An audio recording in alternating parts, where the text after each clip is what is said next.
then that week you can run the raid as many times as you want and re-roll those pieces of armor. Not powerful, just the things that drop the original.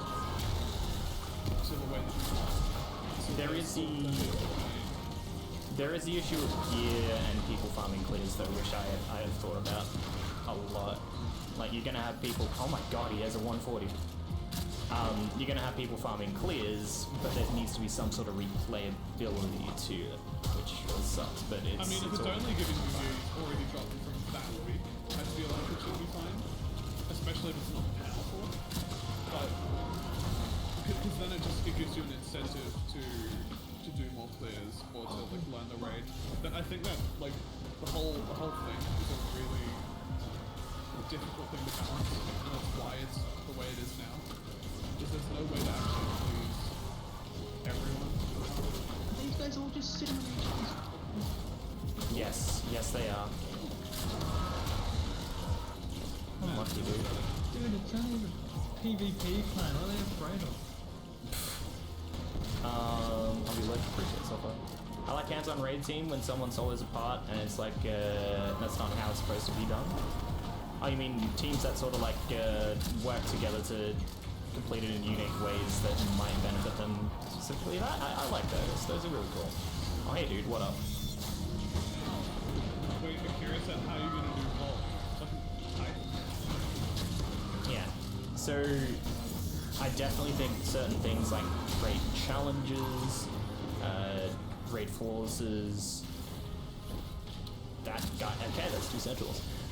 Raid forces, no comms and stuff like that,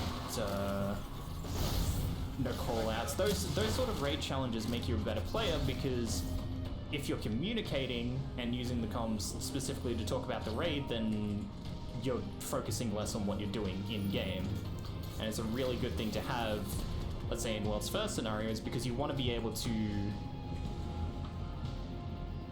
be good enough at the game so that you don't need to focus on your gameplay to the point where, I mean, I'm not talking about that, right? You want to be able to understand what your teammates are doing to the point that you don't need to worry about that in a World's First scenario. You want to be able to, for that to be absolutely natural so that you can save energy and do other stuff when the time comes. Ugh. Else. I feel like Prestige Eater's loot was really interesting. It's not bad. Good choice. It's just there's no replayability to it, and that's the biggest issue there. What did Prestige to have that normal? Not bad. I don't know. Good choice. It only had the ornaments that you could work towards. Ornaments you could work towards the Telesto Catalyst and that sort of thing. What's up, man? And Sandy, thank you very much for following. For a while. No, Telesto Catalyst was there at the start of Prestige Eater. No, it wasn't. Yeah, it was. One second. It definitely was. I think it got added with when Sleeper got its added.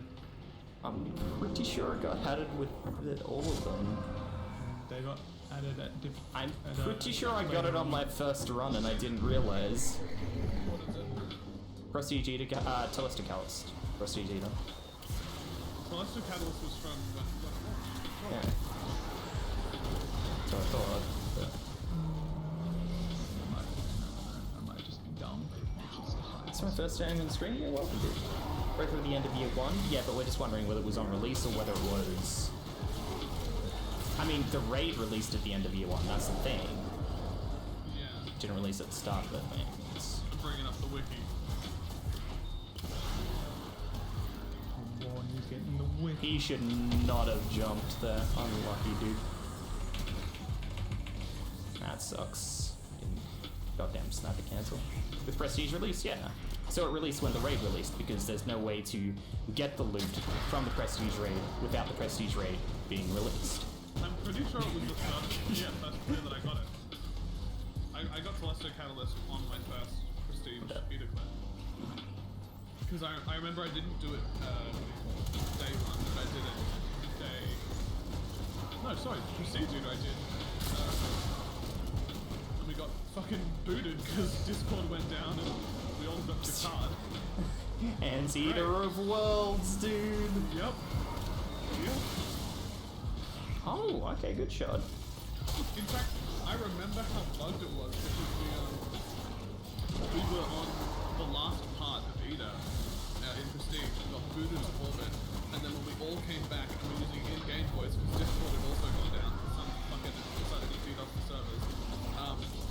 When we all came back, we were at the previous encounter. Yeah. We had to do the fucking shell opening part again with no ammo, no nothing. I haven't tried it. Sad.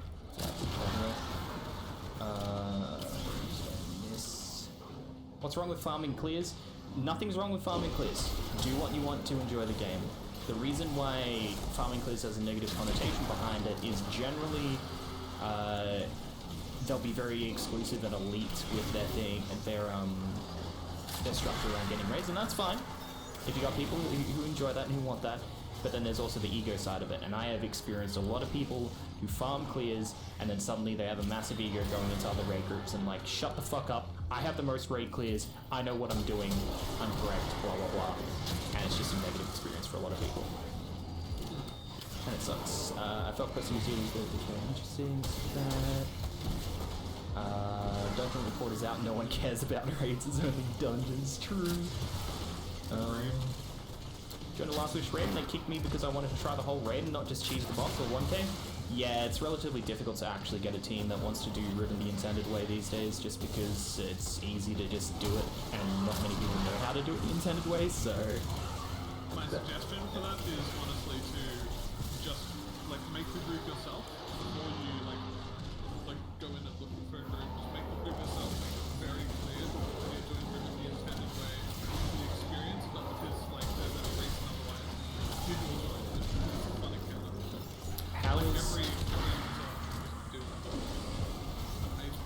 How is Bungie going to do worlds first and deal with cheaters and such? Well, they have said that anyone that breaches the code of conduct is not eligible for a worlds first. The only thing they have to figure out is how do they detect those people who are cheating and breaching the code of conduct, and then we're all good. Because that was an issue. Yeah. And there's also the issue of people cheating, but then telling other people how to do the encounter as soon as they like get up to it, and then using that as a mechanism to, you know, cheat world's first. Is it even possible to solo dungeon? Nope. Just make my first ever Titan. Any good builds to go for?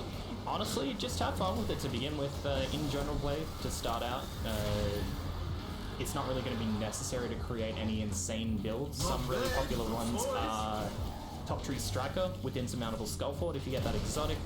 Otherwise, most of the trees are actually really solid these days and pretty balanced. There's no one that generally does better than any single other one. But once you get into like later gameplay and stuff like that, you know, Bubble becomes really strong, and that's about it in PvE. Something that I love with what they've done with the classes is they've made it so there's no bad classes. Or like some classes. There's classes that are better than others, but there's no class that you see someone use and you're like, are you fucking kidding me? Why are you running this? You like actual idiot. I really enjoyed that they've made certain things.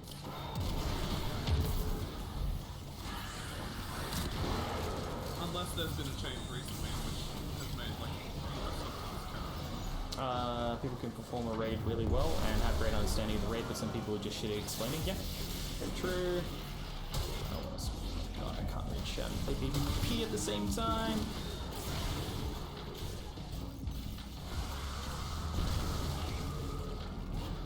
Anything good for PvE, so I can do both. In terms of Titans, yeah. Honestly, like, there's no real ridiculously strong class in just general play, like I mentioned before.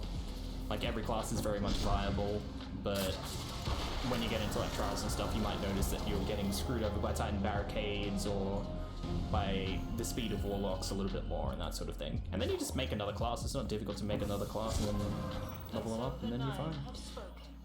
Throwing knives are good, they're not bad, yeah. Are you in Discord somewhere? Yes, I am. That's just your opinion, man. Anyway, No, I think this Bungie just made getting mountaintop easier to do, and that is true. I experienced